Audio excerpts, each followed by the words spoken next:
ચટ બટેટા અને પાપડનો કોમ્બિનેશન ને કોઈ નહીં મારે. It's so delicious. Although you can also eat it with chevro, the way my father used to eat. So this is my father's ચટ બટેટા.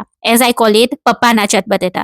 Every Sunday हमारा घरे पप्पा आज चट बटेटा बनावे बपोरे and we enjoy it with gantia and chevro or sometimes even mogani crepes. And it's really easy to make. One pot dish છે.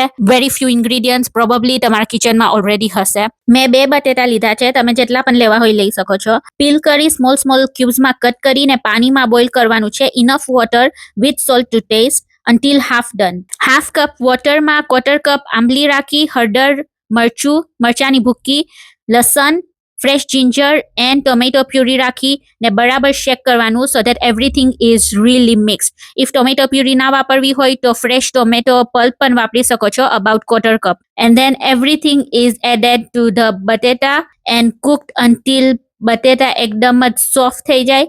મેં પીલી ભૂજી પણ રાખી છે which is scotch bonnet African chilli. બટેટા પાકશે તો પોતે જ ઘાટા થઈ જશે, પણ તમે વધારે સોસી જતા હોય તો પાણી રાખી શકો છો. ખાટા ચટ બટેટા પાપડ યા તો ચેવરો સાથે એન્જોય કરો. You will love this dish and it's literally a 15-minute dish, one pot, બીજું કાંઈ નથી કરવાનું. મારા પપ્પાની રેસીપી ગમી હોય તો લાઈક જરૂર કરજો અને તમારા પપ્પાને શેર કરી દેજો તો તમારા પપ્પા પણ તમારા વાસ્તે બનાવી દે. પપ્પાના ચટ બટેટા કેવા લાગ્યા કોમેન્ટમાં જરૂર કહેજો. એન્ડ બાય, આવજો.